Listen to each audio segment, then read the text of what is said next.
You're listening to The Angry Designer, where we cut through the industry bull to help frustrated graphic designers survive and thrive. Cheers, my friend. Cheers. Cheers. What do you think? Now that's the stuff. That's bourbon. That's really good. So tonight's treat is, it's called Legend, Kentucky Straight Bourbon Whiskey. Num, num, num, num, Partially num. finished in wine and cherry casks. Oh, Casks. isn't that funny? That's a creepy word. I hope they took the body out before they... That's what gives it all that flavor. Some drunken Irish guy dropped in there. Damn it. Oh, shit. Woo! How you doing, buddy? How you doing? Not too bad. How are you doing? I'm doing great, I thanks. feel like I haven't seen you all day. How was your day? Stuck in my office as usual today. Yeah, it was a pretty crazy one to say the least. My God. But that's going to be what it's like for the next life. I don't know. Yeah. Seems like that. I think it's pretty accurate to say the least. Eh? I did have a fun part today, though. I don't know if you heard me like going on in there, but I did my my daughter, my oldest daughter. Yeah. Right. The teacher reached out if I wanted to do like speaking so that they can talk, and it's still it was all virtual and stuff, but it was like awesome. because I had my own business and because I was a designer, and so he thought like he asked her, of course, and at first she said no because How embarrassing. I'm that dad who embarrasses his daughter, and I've learned that that's not actually working to my favor right now. But it's best to be cool and aloof. Right? yeah, apparently so. But so it was fun. It was got to talk about the industry, got to talk about business, Nice. and there was a ton of questions, Really? which was and good ones too. Okay, the dudes in the classes were. It's so funny because the guys were all like, "How long before you were making money? How much money do you make?" And the girls were all, they were all like, "No, actually, I had some good girl questions, but a lot of them were, are you happy? How did you know this is what you want to do?" So it was so funny, right? The dudes went straight to money. Right, Girls went straight to the money. girls went straight to like feelings. It was really cool, actually. It was a cool thing. And the funny thing is, I've known all these kids since kindergarten, so I've known them almost 10 years, right? That's awesome. It is cool. Like I didn't want to embarrass them and be like, "Oh, look at you guys." But it was. Did you get to see the class? Totally. Yeah. You Yeah. did? Yeah. Oh, yeah. okay. Like they had me on a laptop, and I guess they had this giant Out in front of- monitor thing that they're all looking at. But I could see profiles of them, so I could see who's screwing around and stuff. It was kind of fun. Who was paying attention, who wasn't. Yeah, that's right. Yeah, duly noted. It was it was so cool though. But That's awesome. It is. It was a really cool experience. It was a cool experience to just try to inspire anybody on something that you're passionate about. Yes. Which I guess kind of goes back to this, right? We inspire people because angry is passion, in my opinion. Yes, totally. Somebody called us out on it. They're like, I think it was one of the reviews we had, and it was like, you guys aren't angry, you guys are passionate, and I was like, yeah, that's right. because again, we're not just ranting because we're bitching. We're angry because This is true. because it means so much to us, Right. And I think the people that are listening to us, they're feeling the same way. feel They love what we're doing, Yeah. and feel wrong. Yes. Yeah. Yeah. I guess we're really not angry at everything. Yeah, we are. Yeah. Yes, we are. Yeah, okay, you're right. We are. Speaking of reviews, though, by all means, guys, we're in our last month. I think this is going to be the last week. If not, if it's still April, you've got one more chance for our contest. And we're giving away, I guess, our last set of AirPods for the month of April. So get it in there, please. All you got to do is hit us up, get on our Spotify, get on Apple, leave us a review, tell us how much you love us or hate us. And and then from there, hit us up on Instagram. Let us know you did and where, and you'll be entered in for that month's draw. Nice. Right? So again, we're down to one pair left. So this is kind of exciting. So it was a great experience though talking to these kids. But it's funny because even though they're all young adults, and some of them are taller than me, which isn't hard because I'm the size of a leprechaun, right? But it's funny because you look at them, they're all, but they're cut. But the questions they asked, and it was just really, you don't know that? It's just we take so much for granted because of what we know and just the basics of stuff, and then ultimately all these really complex things become what is it? No-brainers for us. Yeah, exactly. That's the power of experience. Yes, exactly. Exactly. But they should be teaching things like that in school, should they not?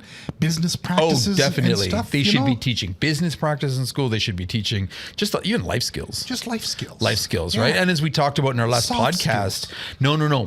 What did somebody call them? Core skills. Core That's a good skills. word. I like that one. Oh, he said, that's although I great. do like soft skills, I've heard of core skills. And I'm like, that's a good term. That is awesome. Yeah, that's a good Yes. one. I could get behind core skills. Yep. I really like that. Yeah. Yes. Oh, I wish I'd known that I know. with the podcast. Sorry, man. That just came in today. But, kind of moving on about this whole experience thing and taking this shit for granted, this kind of goes on how much us as senior designers or experienced designers take for granted. Yeah. Do you know, there's these huge complex theories and psychologies behind a lot of what we do, and you don't even think about it. Yes. It's just second nature. Yes. Right. And Right. again, and it surprises me, like even when I'm, flipping through Instagram or flipping through, YouTube, just people are like teaching some of the most basic stuff. And I'm like, you don't know that? Yeah. And it's true. Right. So I think that's why today's a really cool topic, because I mean, we're again, because we take it for granted, Yep. but there is this ginormous, movement behind the psychology of fonts, not yes. typography, not yeah, like, yes. layouts. No, like Fonts. actual fonts. And I mean, this is the part that blows me away. Because again, we take this stuff, it's just like, duh. Yeah, this We is- just do it because, Because duh. yeah, right? Like we just like, dude, didn't you ever think about that? Yes. And it's just, Well, this is exactly it. It's just like, these are the kind of things where you did them there's no real reason behind them, but there is a reason behind them now. yes. We don't know why we do what we do. Right. It just makes feels sense. right. It Yes. makes sense. Yes. It looks right. But then, like studying up on this and, I was on YouTube, I was, reading some sites. Cause again, it was an interesting, you pitched this topic. Somehow I got sucked into just like all the research. did all the I work. really liked it. So, I mean, they're not That's how you do it, complaining there. kids. That's how you do it. It's like he just cashed with the rail out and just I'm started. so busy. And I'm the sucker. But I mean, the more I read into it, it's just like, yeah, absolutely. Oh, yeah, I knew that. Or no, but it was such a fascinating topic. Right. Right. And so I think, Yeah, that's what piqued my curiosity too. It was just kind of like, because exactly, I was reading this thing, like I don't want to spoil anything, but just the way certain fonts like italics and all this kind of stuff, indicates an action. what it indicates. Yep. Yeah, Yep. it's just yep. like things you're like, oh yeah, I guess that's what it is.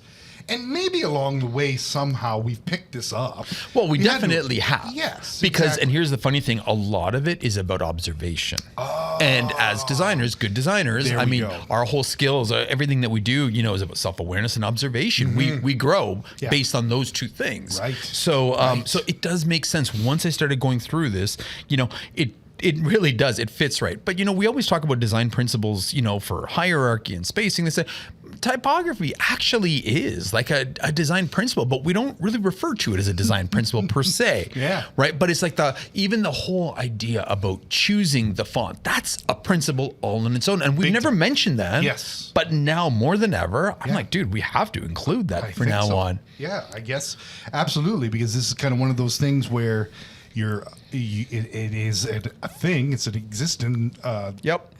psychology. It's a Yep. big deal. Studies have been done on this kind of thing. So, if you're coming up, maybe this is good to know the back end The stuff. back end, right? Yes. So again, for the experienced designers listening to it, this episode, I mean, by all means, a lot of this you'll probably be nodding, being like, yeah, that makes you'd sense. be like, Yeah, I knew oh, that. yeah. Any of the newbies that are coming up, I mean, listen to this stuff, because some of this, it makes so much sense, and it could totally take you from a beginner to, an advanced designer, and just like with just, one listen and applying what we've learned. Totally. So, in my opinion, the hardest thing about font psychology is trying to spell that damn word psychology. I can try to spell that thing 1,000 times. Like, it just doesn't sink. Yeah, just like, where's that goddamn H go? I know. I know there's one in and there. usually PH is like an F Yes. sound, Yeah. but now psychology is really messing with you and giving it. Damn it.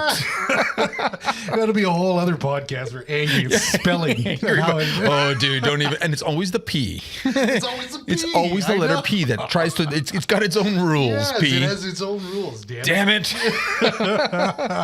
Oh shit. Well, you did it right here. That's All right, that's there perfect. you go. Yeah. One or two places anyway. But all right, so first and foremost, okay, font psychology definition, okay, is the study of different fonts and typographic styles and the impact it has on the viewer's thoughts, feelings, and behaviors that are associated with certain fonts, and with like unconscious emotions. And that's the funny part. It's unconscious, and this is why we take it for granted. We don't acknowledge we're doing it because it's unconscious for us as designers. Designers are about we're empathetic. Yep. So it feels right based on our experience, right? So that's where it's like I understand the study. Like there is a lot of power, choosing the right font and how it actually impacts, somebody's decision to do something or feel something. And I took it for granted. I think after going through this, it's like it's huge. It's a huge thing to actually. Yeah. It can't be neglected anyway. Yeah, totally. Like, I thought it was a joke at first. I'm like, oh, fuck, here we go. Psychology of fonts now. But there's actually some pretty crazy shit that I found, right? Yeah. And again, a lot of it is I think there was a study that said over 90% of a person's connection is non-verbal to something, okay? And that's your connection to an image or a feeling or an emotion, right? So there's a lot, that kind of hides a lot of meaning behind the ideas and values that you need to get across with just a visual. Right. So it makes sense that, fonts play part of this because although, you read body copy, headline fonts are when you use a font in a design, it kind of plays as part of that image. Yeah. Right? Totally, yeah. And people do, recognize images and they associate with images a lot better, and a lot more quicker, and they'll remember that more than just copy. More than copy. So it's a really important part. Like you almost have to start thinking of fonts as, of course, it's part of the design, but it's almost acts like an image. Right? Because it can either complement an image or completely crash a whole design. This right? is true. Font choice is so important to this, right? Yeah. So it's like funny, and it's like no, sorry, I got nothing. I got nothing on that one. Strike that, Joe. Strike that, Joe. So fonts can affect physical perceptions, right? Obviously. Oh well, let's start. Let's is it not let there? me. Okay. Well, what Scratch can that. fonts do? No. You're right. Yeah, You're right because okay. it's a two-parter. It's 2 parts. Right. Well, what can fonts do? Funny you ask, Sean. Literally, there's so much to, I guess. Well, and again, this kind of goes in line with all these studies. Yes. Yeah. So from what I've figured out here, right, fonts can affect physical perceptions and they can affect associative perceptions. All right. So you won't think that physical perceptions, a font can have any sort of effect on it at all, right? But there is this thing called the jelly bean experiment. Okay. And this is kind of crazy. So what they did is they took these groups of people, like 20 people, divided them up in 2 rooms. Okay. Then they bought this one brand of jelly beans, right? Divided it equally into both rooms. Yeah. And then with a little note, okay, with one set of jelly beans, they did something that was fun and scribbly, and it said, "Eat me." Okay, and they put it on. Exact same note, same color, same this, but they used like a hard, edgy font on the other group. Okay, then everybody ate the jelly beans and this and that, right? They chatted. Then afterwards, the people who ate the jelly beans with the jagged, edgier font were all saying that the jelly beans were more sour, where the other people were like, no, they were great. There were lots of flavor. They were fun. I really enjoyed. So it's crazy. The taste experience was affected by the font. Right. Wow. So this is so, and I mean, and this was actually a study, right? The jelly bean experiment. So I mean, it's hard to believe that the font actually could have an impact. Wow. So that's proof number 1, right? On the actual physical perception of something, right? Same candies across the board. Nothing changed, dude. Nothing changed. Same jelly beans, room to room. The only thing that was different, right? Even the breakdown of the people, it wasn't like all men, all women. They kept it all. The only difference was the font that said "Eat me." Right. So again, so just shit is that awesome. stupid thing, just like that, as little that can affect a physical perception. Okay. Wow. Yeah. Then comes the other one is the associated perception. Okay.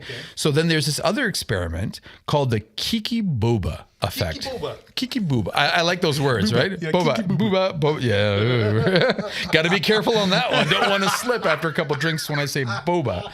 But so again, it's this experiment, was trying to, get people's, how they can associate with these two words, right? So they took these two images, okay? They took these two shapes. Yeah. One was an 8-sided pointy star, okay? Kind of like a starburst, but really long pointed stars, right? Yeah. And then the other one was something that looked like a nice equal balanced 4-leaf clover, okay? Right. They had one in red and one green. Oh, no, they were both black. Oh, were they? Okay, same colors. Red and blue. Or red and red, different experiments. Yeah. I mean, I think there was, I couldn't figure. Yeah. But either way, it doesn't matter. Yeah. In that point, it didn't matter as much. But then they asked the question, right? Which one of those two shapes, would Kiki represent, right? And which one would Boba represent, right? And I mean, obviously, it's almost like kind of like a no-brainer, right? Everybody generally goes, well, Kiki would be the star. Kiki would be the star. Yeah. And the boba would be that fun 4-leaf clover, right? And it's funny. It's just like, you automatically go there, right? But you're not sure why. Okay. So this is where the associated perception comes into place, right? When you break it down, why one sounds the other. Well, Kiki sounds pointy. Yes. Right? Angular. Very angular, harsh. Right? Yeah. Harsh.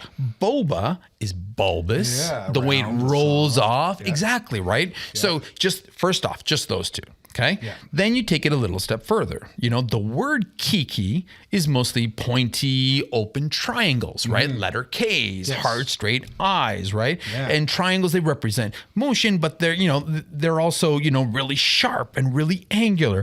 Where B's, boba, right, is all round. They're soft shapes. They're soft curves. They're comfortable, right? So again, the letters associated with the word and the image. So all of a sudden, the mind goes one way for one word. Yeah. And that's really overthinking. But totally, yeah. K-I. Yes. All those hard angles. Exactly. Is it B-O-U-B? Yes. So all those round. Exactly, right?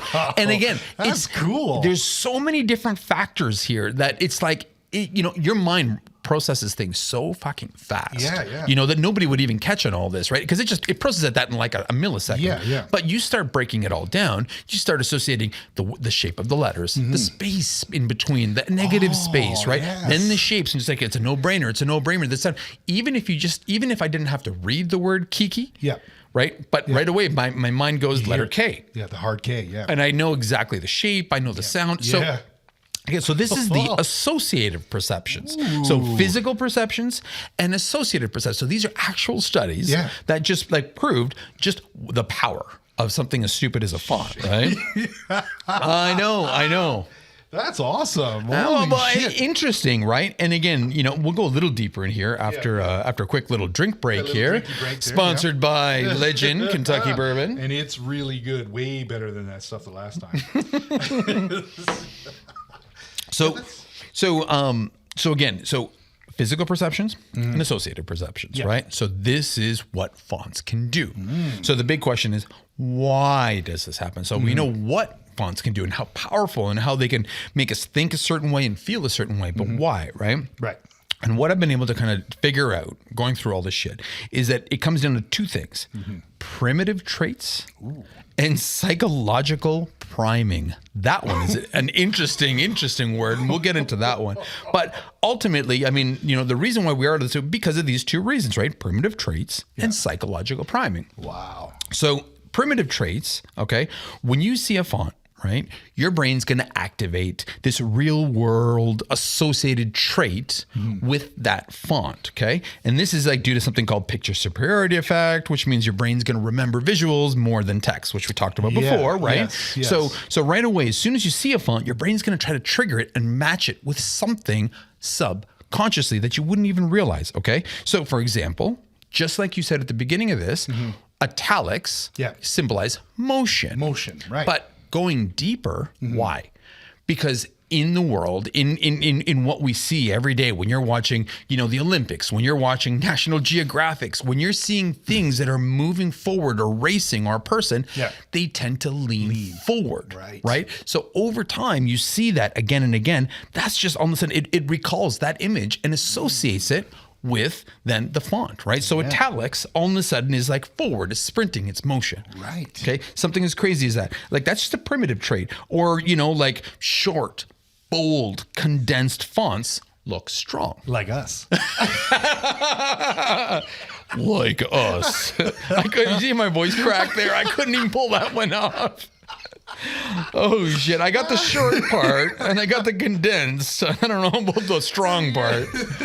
But I mean, again, if you look out there in nature, right, the strong animals have traits.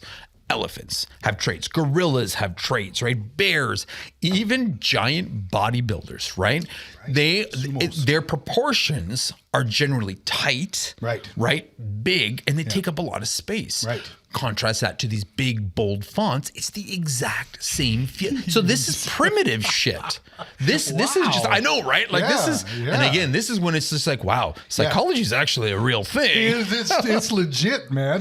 So that's where the whole, like short, bold, condensed fonts. That's why you always use those when you want to represent strong or bold or this or that, right? And again, moving on, right? Like thin fonts, light fonts. They're always elegant, right? You would never use a light thin font if you wanted to, create a Nike ad about, you can do it, right? And that's okay. It's because thin, light fonts, that represent elegance, that comes from fashion models, the fashion industry. There you tall, go. thin, lanky, right or wrong. Right. It's even how they do their designs, the fashion designs, the dress designs. They're always long and thin because it's something about that is elegance. Yes. Right. Whichever came first, not sure. Yeah. But those two again are more associated with the it. Chanel logo, I'm thinking, is really thin and nice. Yeah. Because again, when you feel that, you want to feel beautiful, right? When you see that's where you want to pull onto these like primitive emotions. Yeah. This is a legit thing. Oh, totally. I'm also envisioning it with impact. Mm-hmm. Can you imagine Chanel with impact? How awful that would be. Absolutely. Chanel. It's like a kick in the teeth. But it totally doesn't work. Absolutely, it doesn't, right? Or and here, this one I thought was interesting, right? So people associate script, scripty fonts with like affection, poetry, love, like love letters, right? Yeah. The connection part. Yeah. Oh, yeah. And that's why? It's because when people embrace, they touch each other. When they walk, they hold hands, they caress. There is a touching going on. So that's why those fonts touch. See, and again, this is so fucking primitive. Right, but it's mind blowing because it's like our minds are, we pick this up without even knowing this. We go through life, pick all these traits up, take it out, and this is where these whole primitive traits. This is a real thing. Wow. And again, it's like now I feel like horrible because we've just blown it for everybody, and now it's like everywhere you look, you're like, oh fuck, you'd be like, oh shit. But I mean, as a designer, that'll give you a leg up because you're not gonna if you've got like some sort of fashion. Totally. You're not going to use a heavy bold font. Well, hopefully not, right? Yeah. But it's interesting because again, you have to take into consideration that there is this primitive aspect that you got to play into right? And good designers, we tap into that without even knowing. Right. That's why certain designs work better than others. They work stronger, because all those parts have to work together. Yes. So then there's this other part here called psychological priming, right? So this is the second one, and this one's actually pretty tricky, but it makes sense. So psychological priming is basically how we feel towards something after being subjected to it for years and years and years. Okay. So this is kind of like how people have stereotypes towards things. Okay. So this one, right or wrong, right? Mm-hmm. It's like sans serifs are perceived to be, more modern, more technical, more advanced. Yeah. Okay. The reason why they are felt that way, which you don't realize it, they started this way because, in the earlier days of computers and stuff, like all the TVs and monitors, they were really, really low res when all of a sudden there was all this, right? And when they had a serif font, right? Serif font. You're right. The monitors were so low res, it just made a mess. It made the fonts hard to read. So they dropped the serifs, went with these sans serif fonts. Okay, and all of a sudden it was like, boom! Now they're modern because they're computer fonts. Yeah. Okay, so now everything. Our freaking watches can handle the kind of can handle any sort of serif font, but our minds have been programmed to associate sans serifs with anything digital. So that's why it's weird when you start seeing, and sometimes it's really nicely done when you see a serif font used online or something. Yeah. But it almost feels like a juxtaposition. Yes, like right? something that's not right 100%. Yeah. So again, they were, programmers felt that, originally this shit was harder to program. So, they dropped the serifs. But sense, now after so many decades of seeing this in place, we just go there. And it's just like, you want a more modern looking font. Yeah. Generally 99 out of 100 times, you're going to go to a sans serif. Right? Yeah. So this is, we've been programmed after so long of doing this, right? Comic Sans. But this is recent. Yeah. This is a recent thing, like with the technology thing, right? Well, yes and no. Because it goes like, because then on the flip side, right? Yeah. Serif fonts have been used for centuries. Yes. Okay. Yes. When you see serif, or immediately when you think text, comfortable text for large print, well, printing has been around for hundreds of years now, and they knew right from the start that serifs make large bodies of text easier to read, which is why they were just created from the start, right? Yeah. So again, over so many decades, now it doesn't matter, right? But the thing is, we're programmed to think that way, right? So again, serifs have a certain reason. Even Comic Sans, as we joke and razz Comic Sans and don't ever use that stupid thing, but it started out as just a silly comic font, not to be taken seriously, right? Like, I don't think that they actually created it to be taken to, it was always ridiculous. But because it's been used with like Shiba Inu tokens and all these cryptocurrencies and bad memes, well, nobody wants to see damn comic font used ever again, right? But it's pretty bad. Nobody can take that damn thing seriously. Yeah, exactly. Can you imagine using Comic Sans on like a love letter ad? It just wouldn't work. I maintain I would like to see some designer who I can agree. make that shit work. Like you would be the king of the world if you could do. I would love to see that, dude. I would so love to see that. I don't think it would ever happen. But I don't know. So, there's other fonts, right? Like Helvetica, generally a very serious font. You don't see Helvetica used straight as something playful or fun generally, right? Yes. And it's funny that has come after years of programming because it's been used in government settings. Right? It's in subway systems, it's on government font, like on their forms and shit, right? So when you see it, it's something very formal, very serious.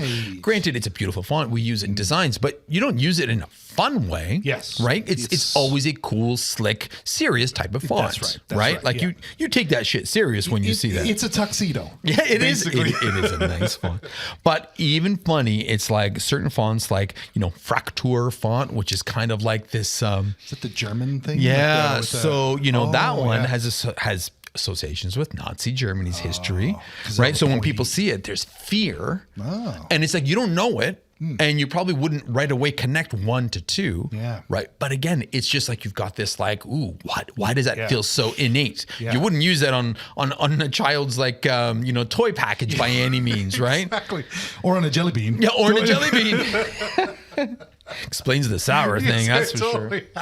But so this is where psychological priming comes into play. So there's two really, shocking parts that actually are, primitive and psychological priming that are at works here when we're talking about like fonts and the psychology behind fonts. Wow. So it's like, it's really important to consider, when you start going down the road of choosing what font you want to use, right? And this is where people don't pay it enough attention. Right. Yeah, right? Exactly. Because and again, I'm thinking people would get caught up in something that's topical. Like all these topical fonts that come out every year, kind of the thing. Trendy fonts, the whatever. And all they're that using stuff. it for the wrong reasons. Exactly. They just don't fit into that kind of niche. Yes, absolutely. This is why they don't work. Yeah, exactly. And that's why they're short-lived and they might look fun now because it's trendy. But that's why the fonts or the logos that stand the test of time, the artwork that seems to just never die. Never go out of, It's because people are using it with the right intentions. Using these actual know what you want to call them, the psychological. Yeah. There's a reason. There's a reason why, right? Yeah, the font psychology, I guess you can say, right? Your monkey brain all of a sudden goes, I identify with that. This makes sense with this product. Absolutely, dude. Absolutely. So this is all important, okay? Especially to a designer. And this is where I think the learning part, the recommended, this is how it can help a designer go from good to great, okay? Right. Yeah. And again, if you haven't picked it up yet, or if you're early still, or it just hasn't connected, right? You have to understand that, like we said, the font becomes part of like an image, right? It becomes part of the composition just as much as everything else in there when you're choosing the right font for a logo, for a company brand, for a website, for the masthead on, a newspaper, something, whatever, right? Yeah. This is because something called Gesault Theory. Gesault. Right? Which I think everybody's heard. And this is when, when your brain's trying to make sense of a whole bunch of stuff, right? It doesn't necessarily focus on every little element on its own. It takes the entire picture, as a whole. So everything plays a part in this, right? Like it's like all these little moving parts create one. So basically it's saying that the sum is greater than all its parts on its own, okay? Which is why it's like the font plays a really important part with the design because again, a wrong font choice can ruin the whole fucking design. Right, exactly. And it's so true. You know what? Like honestly, take something popular. Take Just Do It. Take a popular Nike Just Do It ad and replace that with like curls or lobster. Seriously, no matter how good the photography is, it looks like ass. I know. I had to go there, but because I still see shit like that, man. I think Canva's got it. It's like the number 3 font for 2021. Way to go, Canva.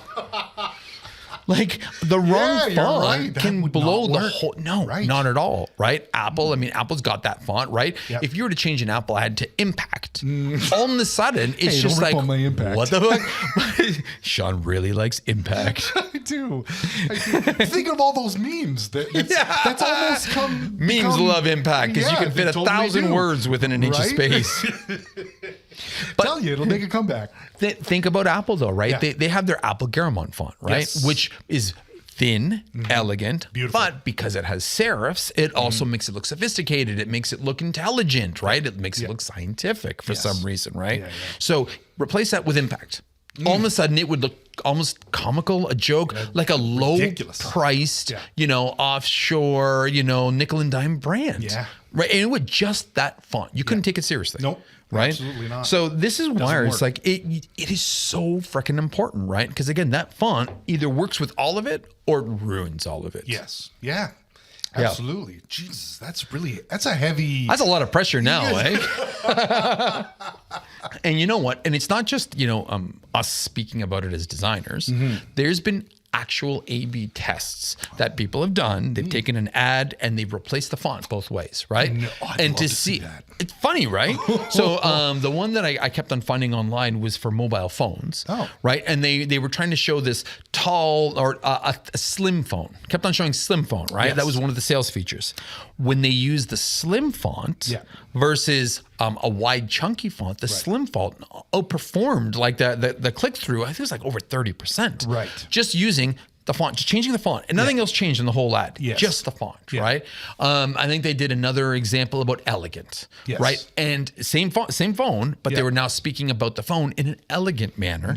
And again, using an elegant font, versus they used something a little bit more trendy and more kiddish. And the elegant font, was in the high 20s. Yes. So it doesn't sound like much, but that's like a third. Yeah. Okay, that's kind of a huge deal, actually, right? Yeah. So it really does. Your font choice makes a huge difference in how something performs and whatever, right?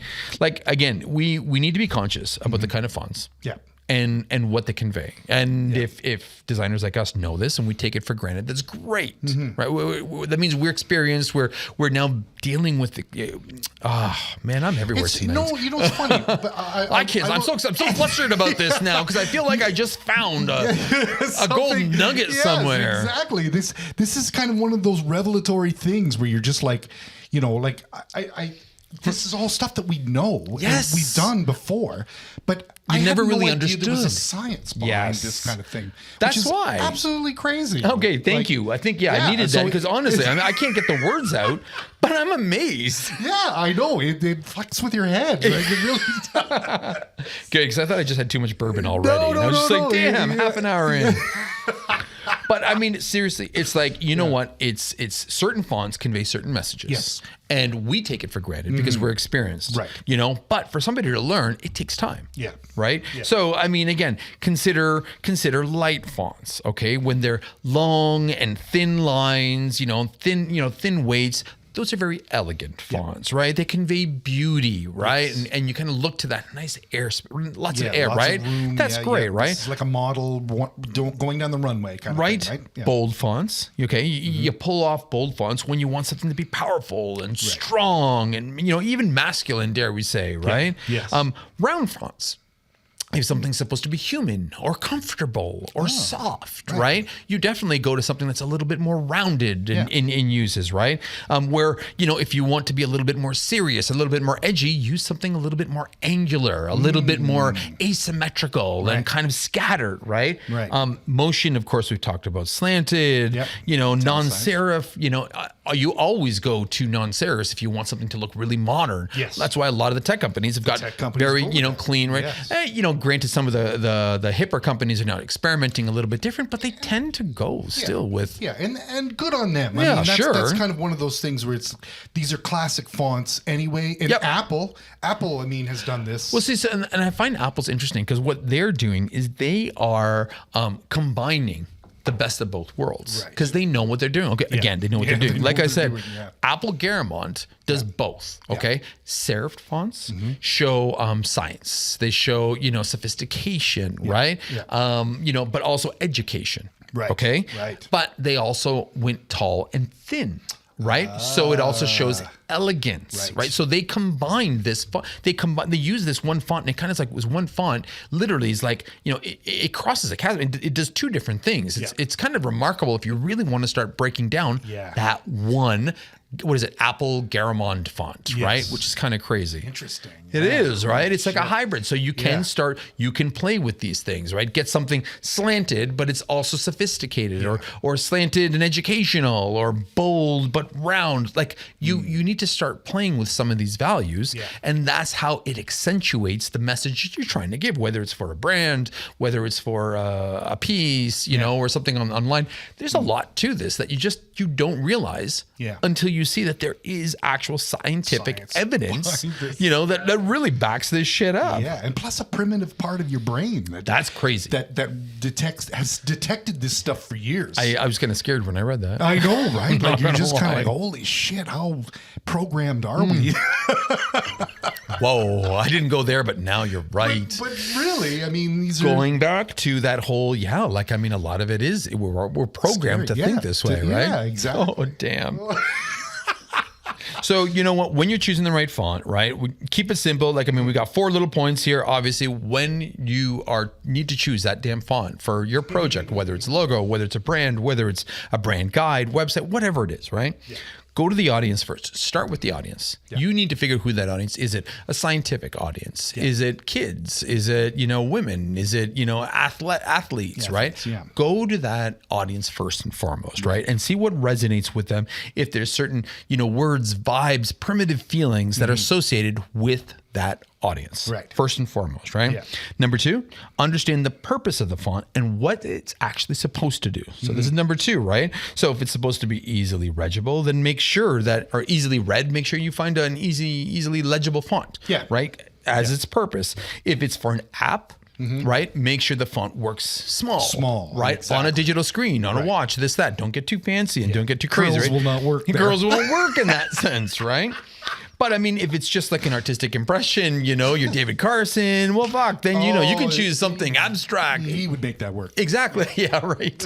But again, if it's abstract, then it doesn't matter. Then choose something that backs up the meaning, the intensity, that whole message that you're trying to kind of get across, right? Right.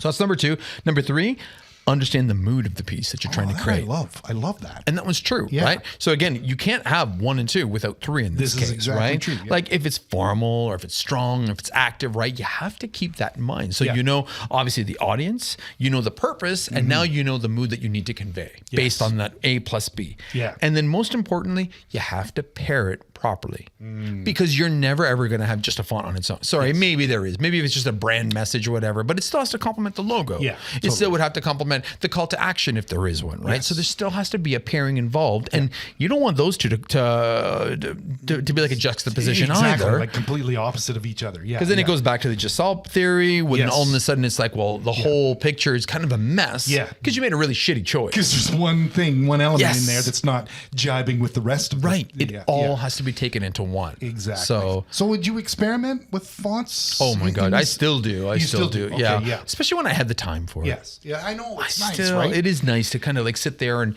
it's great to discover a new font, Yes. you know, and to find a purpose for it, like when it fits everywhere. And sometimes, Yeah.